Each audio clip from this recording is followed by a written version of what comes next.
Bueno, pues vamos a ver cómo sale este tema con el que voy a concluir el apartado de las manifestaciones artísticas en la prehistoria. Este último vídeo al respecto lo hago debido a que me había dejado muchas cosas importantes que van a entrar que pueden entrar en este examen.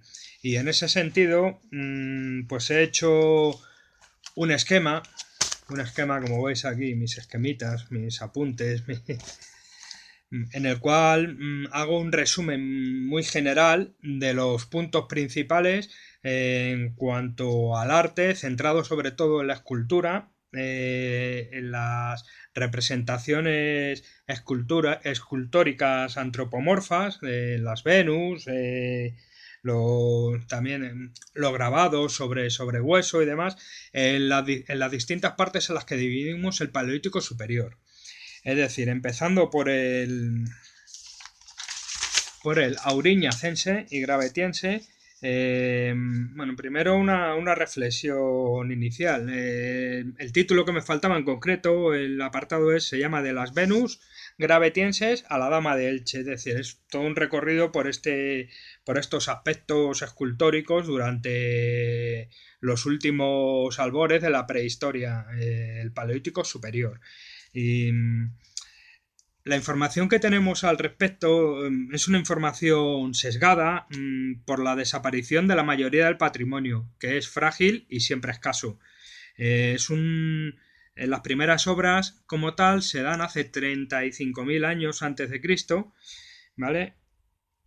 Y todo este periodo termina en el 10.000 con los últimos albores del magdaleniense y los principios del aciliense, que es el epipaleolítico, para que nos entendamos. Sería una cultura ya de tránsito, de transición, una de las varias que hay repartidas por la geografía, sobre todo Oriente Próximo y Europa Central, Oriental y Nórdica. ¿Vale? Y esto nos va llevando a la etapa del asentamiento neolítico. El neolítico está demostrado que no fue una revolución, como se dijo en los años 30. Se hablaba de la revolución neolítica y ha quedado muy, muy grabado en el subconsciente, pero no fue un hecho revolucionario, no fue una ruptura total, al menos no hay indicios de ello, sino que fue algo progresivo. De hecho, por eso existen culturas asociadas a estos periodos de tránsito, transicionales, como este aciliense a partir del 10.000, ¿vale? Y otros por ahí que nombraré más adelante. Es el periodo artístico más largo conocido por la humanidad. Y así nos vamos a centrar en el auriñaciense, que es donde aparecen las primeras obras de arte. Lo que ha aparecido está básicamente esto auriñaciense entre el 40.000 y el 28.000, 40.000 que tomamos como inicio del Paleolítico Superior, hasta el 28.000. En estos yacimientos auriñacienses están centrados, sobre todo los descubrimientos se han llevado a cabo en yacimientos alemanes, en Centro Europa. Entonces nos encontramos con esculturas de bulto redondo en materiales como marfil de mamut, debía ser los mamuts abundantes en aquella época, y hay representaciones zoomorfológicas de leones, osos, bisontes, etcétera. Han aparecido algunas figuras humanas en una posición orante, de rodillas, y lo más conocido, la escultura que simboliza este periodo auriñaciense, es el hombre león de Stadel, que lo tengo aquí, lo voy a poner para que se quede grabado a fuego. Auriñaciense, este es el hombre león, es una escultura curiosa, cuerpo de humano, cabeza de león, ¿eh? Propia de este periodo auriñaciense. Está fechada en unos 35.000 before present aproximadamente. Entonces, bueno, sorprende lo bien terminada que está bueno, y otras características técnicas. El caso es que es una obra de arte. Otro de las obras características de este periodo auriñaciense son los grabados esquemáticos en piedra de signo de órganos sexuales femeninos, las vulvas que se llaman, ¿vale? Las vulvas.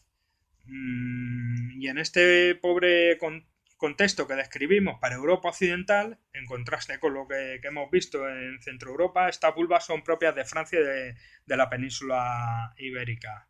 ¿Vale? Encontramos también en un auriñaciense muy avanzado, ya transicional, en la cueva del castillo en Cantabria, la pata delantera de un cérvido grabada. ¿Vale? Y cabe citar también el hueso grabado de Hornos de la Peña, en Cantabria, con los cuartos traseros de un caballo. Bueno, así de esta manera pasamos al gravetiense, que está datado entre el 28.000 y el 21.000, before present. ¿Vale? En el año 21.000 hay una ruptura climatológica en el cual aumentan los hielos y deja, a finales del gravetiense, y deja aislada la parte de Centro Europa de la parte de occidental. ¿Vale? En esta época gravetiense aparecen las famosísimas Venus. ¿Vale? La Venus de Willendorf, todo el mundo conocemos, esa figura representativa del gravetiense, ¿vale? Que este tipo de figuras se dan desde Siberia hasta Occidente. Es algo como muy general. Es arte mobiliario, arte mueble, son pequeñas figuras, podrían ser transportables. Hay diversas teorías al respecto, que pudiera ser propiciatoria, una figura mágico-religiosa propiciatoria de la fecundidad, que pudiera ser también alguna diosa incipiente, ¿vale? Esto con mucho reparo, pero alguna cosa sí que he leído al respecto. En cualquier caso, son pequeñas figuras que exaltan, como vemos aquí, la Venus de Willendorf, creo que no hace falta presentación, ¿vale? Exaltan de una forma exagerada los pechos, el cuerpo de la mujer, termina en un tocado que pudiera ser algún tipo de grabado ceremonial, algún tipo de tocado ceremonial o algo así. Los rasgos de la cara no aparecen. En cualquier caso, es una figura que no es un retrato, ni mucho menos. Es una figura con un marcado carácter mágico, religioso, propiciatorio, algo así que llevaba a la gente, pudiera ser que los cazadores la llevaran encima a modo de amuleto, en fin, hay muchas interpretaciones al respecto. Lo importante de este periodo gravetiense es que hay que identificarlo con esas Venus que aparecen por todo el espectro europeo, desde Siberia hasta Occidente. ¿Vale? Tenemos también a la Venus del Espuñe en Francia, también muy conocida, y hay que hacer referencia también en este periodo gravetiense a uno de los grandes de las grandes estaciones arqueológicas, que es Dolní Beltoriche, en Chequia, ¿vale? Muy importante este lugar, este yacimiento arqueológico, nos está dando muchísima información a los científicos, está dando muchísima información, a nosotros nos llega a través de sus escritos, y bueno, pues siguen ahí trabajando, y supongo que tantos niveles de ocupación y algo tan amplio pues pudiera dar lugar a pensar que nos quedan muchísimas cosas por descubrir en todos los sentidos. De esta manera nos introducimos en el solutrense, a finales de la auriñacense para Europa, y el solutrense, que sería desde el 21.000 hasta el 17.000. Este periodo solutrense, es lo que quería decir, está muy muy limitado. Esta cultura que se desarrolla en estos 4.000 años está muy limitado a Occidente debido a esa ruptura climatológica que se dio y supondría, al aumentar los hielos, una barrera social entre los grupos de cazadores de la Europa central que se mantuvieron en el gravetiense, y los grupos occidentales con un clima más propicio, más templado, que evolucionaron culturalmente al solutrense, ¿vale? En este sentido, cabe destacar algunas plaquetas de piedra o hueso grabadas con signos o contornos de animales, ¿vale? Esculturas en piedra, los bajorrelieves muy importantes en esta época. En la península ibérica tenemos en la cueva del Buxu una ave anseniforme tallada sobre colmillo de oso de las cavernas, que se considera hasta el momento la escultura más antigua en la península ibérica. ¿Vale? Es bastante conocida. No tengo lámina de ella al respecto para enseñarla, pero es una escultura bastante conocida que se encontró en la cueva del Buxu.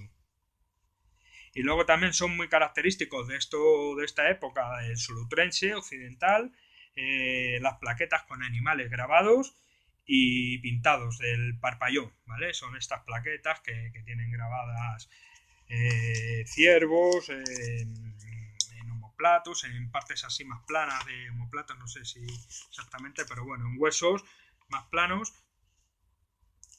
Mira, ahí tenemos dos ciervas grabadas, no son del Parpalló, pero son posteriores, son magdalenienses estas, pero bueno, para que nos hagamos una idea de lo que es. Así, al final del Solutrense, en el 17.000, está fechado, vamos avanzando hacia el magdaleniense. El magdaleniense se considera el periodo donde hay una mayor innovación tecnológica. Damos por hecho que hay mucha relación entre los grupos sociales, hay mucha relación, mucho intercambio de información, mucho intercambio tecnológico, cierta competencia también entre los grupos de cazadores-recolectores, intercambios comerciales, y todo eso dio lugar a un desarrollo tanto tecnológico, mejora de instrumentales, invención de otros nuevos, como también en cuanto al desarrollo del arte en sí. Y esto nos da que pensar, o esto nos da que deducir, que este desarrollo artístico quizás estuviera enraizado en un sentimiento donde empieza a surgir cierto sentimiento de propiedad privada ligado a ciertos artículos de prestigio, empieza a surgir el prestigio, lo distinto, lo exclusivo, en algunos artículos cotidianos con arte implícito realizado de una forma magistral, ¿vale? El magdaleniense es la última gran cultura de los cazadores europeos, se abarca desde el 17.000 hasta el 11.000 a.C., before present, 17.000, 11.000. Lo que os estoy comentando se da en este periodo de 6.000 años de nuestra prehistoria, el último periodo cultural prehistórico de las sociedades de cazadores. Se da un gran desarrollo de las artes paleolíticas en general, ¿vale? Hay un aumento demográfico importante y esto nos trae un aumento en cuanto a los intercambios tanto ideológicos como tecnológicos. Hay más contacto entre grupos de cazadores recolectores y esos contactos traen consigo un intercambio de información.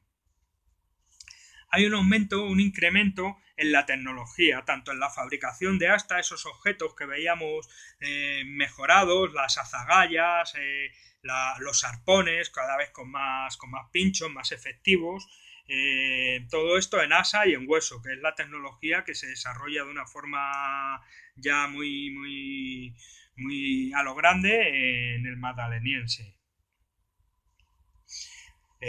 Todo esto quizás sea el resultado, lo que os estoy comentando, de sociedades cada vez más complejas socialmente, más competitivas también y más desiguales. El desarrollo de ese sentido de la propiedad privada de algunos objetos exclusivos que pudieran haber otorgado cierto prestigio a las personas que los poseían. El magdaleniense es también la época de los grandes santuarios. Quizá fueran esos grandes santuarios que conocemos, que nos suenan Lascaux, Chabó, Altamira, ¿vale? Quizá fueran lugares de agregación temporal de los grupos. Y en este sentido se multiplican también los pequeños santuarios. Hay unos grandes santuarios y otros pequeños santuarios, conocidos como tal, que son los que albergan esas pinturas maravillosas en las cavidades más profundas de estas cuevas, de esto que se llama, en términos artísticos, santuarios. Todo este arte rupestre inmobiliar extraordinario y abundante finaliza hacia el 11.000 a.C., de una forma prácticamente repentina, y finaliza junto con un modo de vida, un estilo de vida que ya ha cambiado, al menos en Oriente, y poco a poco va a ir cambiando en toda la zona geográfica, en el espectro asiático y europeo. ¿Vale? A medida que se van afianzando estas primeras culturas preneolíticas, como el aziliense, ¿vale? Perdón.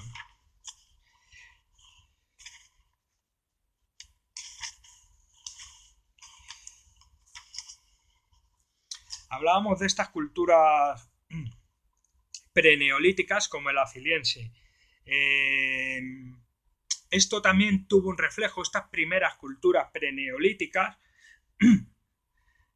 que están llevándose a cabo por sociedades que ya empiezan a cambiar esos modos de vida de cazadores, empiezan a ser más nómadas, empiezan en Oriente a tener otra visión, otra ideología, otra forma de funcionar y de ver el mundo y de comportarse socialmente. Esta tuvo un reflejo en el arte, y ese reflejo es ni más ni menos que el desarrollo del arte macroesquemático y esquemático. En ese sentido, tenemos en el arco mediterráneo, en la península ibérica, un estilo propio que se llama el arte rupestre levantino. Los personajes se ha pasado el naturalismo de las representaciones zoomorfas, esos bisontes, se ha pasado a este arte que es más esquemático, en las cuales las figuras típicas que aparecen son esos arqueros pintados con unos finos trazos, donde no hay detalles, pero lo que sí aparece es un gran dinamismo en las escenas de caza, un gran dinamismo.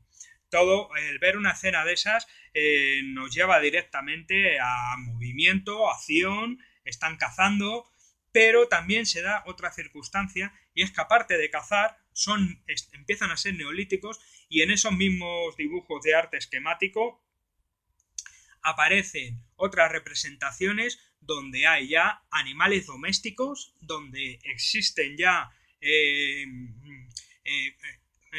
algún tipo de agricultura, ¿vale? Incipiente, pero ya empiezan a haber escenas donde aparecen recolectando o plantando, algo así muy, muy por encima. Digamos que ya el arte tiene un reflejo de esas primeras sociedades casi neolíticas en Oriente Próximo ya. Luego eso en el último tema lo veremos, ¿vale? Se desarrolla el tema de la divinidad, dualidad, diosa madre, toro. Eso luego intentaré explicarlo porque es un concepto que pertenece más bien al último tema de lo simbólico, ¿vale? De lo simbólico, lo mágico, el chamanismo y todo esto. En principio vamos a terminar esto, el arte macroesquemático y esquemático. Previamente habría que hablar de esos ídolos oculados que aparecen en pinturas. Ya las pinturas no son en cavidades tan profundas, empiezan a ser cada vez más fuera, cada vez más en abrigos rocosos, al aire libre, incluso al aire libre del todo. Y ahí aparecen grabados también, Sega Verde, por ejemplo, la Selva Pascuala y en la serranía de Cuenca, propia del arte rupestre levantino, y aparecen ídolos oculados. Son estos ídolos con una representación, son muy esquemáticos, llamativos, con unos ojos muy grandes, en estas primeras sociedades que empiezan a abandonar el modo de vida de cazadores-recolectores.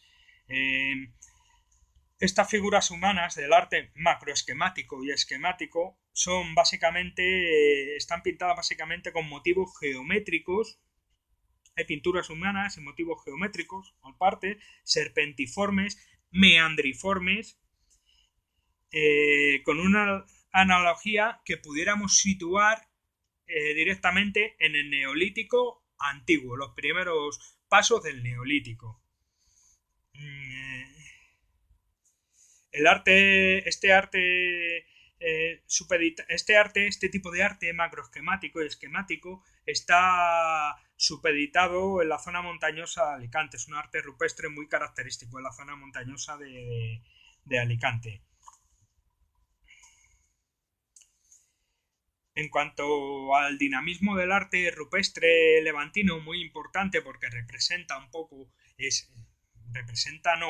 en su totalidad el cambio en la concepción artística de las sociedades paleolíticas a neolíticas. Hay que decir que está encuadrado en todo este arco mediterráneo por el norte, desde Lleida y Huesca hasta Jaén y Almería por el sur, enmarcado por Teruel y por Cuenca, Selva Pascuala, ¿vale? En Teruel esas pinturas blancas, en Selva Pascuala son los arqueros, las escenas de caza y demás. La cronología al respecto tiene varias hipótesis, desde el abate Breuil hasta otros posteriores como Ripoll y demás han elaborado varias teorías de este arte rupestre levantino de una sociedad de tránsito, ¿vale? Al neolítico. En algún sitio he leído, he tenido que hacer un trabajo del arquero este famoso y en algún sitio leí que estaba fechado en el 6000 antes de Cristo, 6000 años antes de Cristo, el neolítico antiguo. Yo creo que es algo que si se pone en el examen bastante correcto, si no hay que profundizar demasiado en las distintas teorías de Breuil, que hablaba de un periodo naturalista, un periodo esquemático estático y luego otro periodo esquemático con movilidad.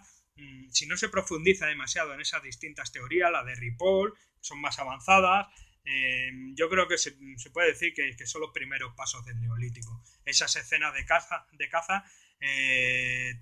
seguramente llevándolo al terreno de lo que hubiera sido en la realidad, pues a lo mejor llevaban a esa caza un perro ya domesticado o a la vuelta del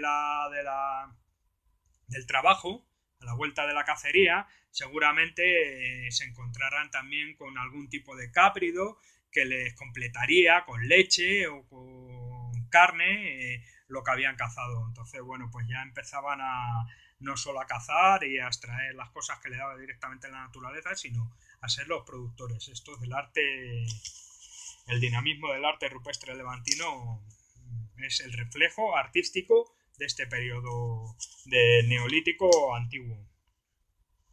A partir del 12.000, entre el 12.000 y el 8.000 before present, a partir del 12.000, en el 11.000 hemos dicho que desaparecen los vestigios artísticos magdalenienses, desaparece la cultura y con ella desaparece un estilo de vida asociado a ella. Pues aquí en Oriente Próximo asistimos a un proceso de neolitización, pasando de sociedades de cazadores-recolectores a otras plenamente productoras. Hablamos de la cultura natufiense, otra cultura de tránsito, pero que ya se puede considerar neolítica. Ya no están de tránsito, es de finales del tránsito, por afinar más, o directamente son los primeros neolíticos en Oriente Próximo. Estos de la cultura natufiense, ¿vale? Aunque sean culturas precerámicas, que es otra de las características del neolítico, el invento de la cerámica y el arte asociado a esa cerámica, ¿vale? Aunque sean culturas precerámicas, calcolíticas, asistimos a un asentamiento de nuevas técnicas económicas y un incremento de todo tipo de intercambios, desde ideológicos, tecnológicos, comerciales, pasando a otro tipo de intercambios culturales, de todo tipo, vaya.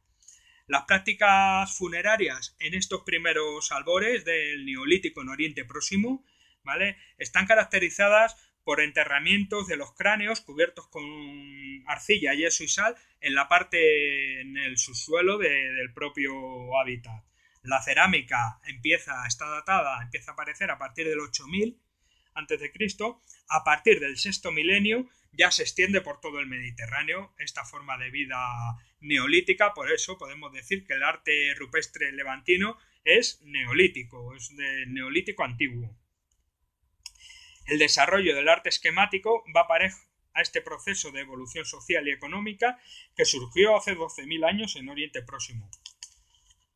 Y con esto prácticamente concluir el tema 7. Podríamos extendernos más allá, los primeros albores del bronce antiguo, fechado en el 1900, before present, y este bronce nos trajo varios tipos de cultura que finalizan con ese periodo neolítico y donde empiezan las edades de los metales, que se llama la edad del bronce, 1900 before present. Unetice, cultura unetice, otro tipo de enterramientos asociados a la cultura del bronce. Los primeros albores del bronce no solo trajeron la invención del bronce, sino que fue un cambio cultural donde se abandona, se paulatinamente el instrumental sobre hueso, sobre asta, sobre piedra, aunque se siga utilizando todavía, se mejore, pero se va ahondando en el bronce. El bronce trajo consigo los primeros asentamientos considerados como pequeñas ciudades, ¿vale? Ciudades, pueblos distribuidos por toda Europa Central, Europa Nórdica y Europa Occidental, y lo que es más importante, el uso del bronce trajo consigo la apertura de rutas comerciales, y todo eso supuso un cambio en las estructuras sociales, ya que asociado a esas rutas comerciales empezaron a haber grupos, élites de guerreros que controlaban, que acaparaban riquezas y que además se hacían fabricar objetos de prestigio y se enterraban en tumbas de prestigio distintas a las tumbas del resto de la gente. Aparece una élite, una jefatura, las primeras jefaturas, ¿vale? Esto, bueno, el bronce antiguo, el bronce medio, bronce final, se divide hasta el 900 a.C. Y a partir de ahí empiezan las primeras culturas del hierro, el gestal, la cultura del gestal, y del Atené, ¿vale?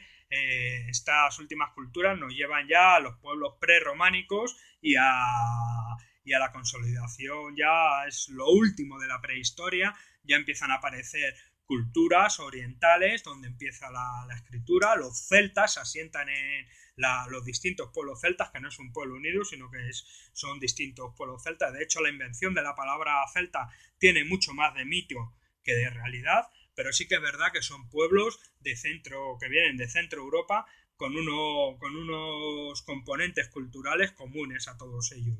No compartían lengua, no compartían plenamente la forma de vida, unos eran más pacíficos, otros más guerreros, unos hacían unas cosas culturales, otros otras, pero sí que tenían ciertos componentes de unidad cultural, también una correspondencia artística. Con esto terminamos el relato del tema que son las manifestaciones artísticas en la prehistoria. Se llama de las Venus Gravetenses hasta la Dama de Elche, ¿vale? La Dama de Elche es uno de esos enterramientos de prestigio, ¿vale? En los cuales es un tipo de enterramiento que se daba en el Levante español a principio de ya con las culturas de la gestal, ¿vale? Y bueno, tiene que ver con eso. La Dama de Elche era la figura asociada a un enterramiento majestuoso con ajuares, con muchos elementos. Sin duda pertenecía a una princesa, no sé la palabra ahora mismo, salvándola, a una persona de la élite económica y política de la época, ¿vale? No sé si princesa es la palabra, pero vaya. De este modo terminamos este apasionante tema, no sin antes mencionar pues algunos de los grandes a los que podemos acudir siempre que tengamos dudas o inquietudes. Breuil, numerosísimos estudios, el abate Breuil, uno de los grandes.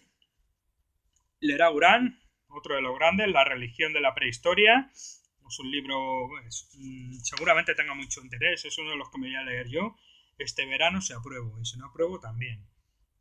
Ripoll, tenemos al gran Ripoll, síntesis de la historia de los descubrimientos de arte prehistórico y su problemática.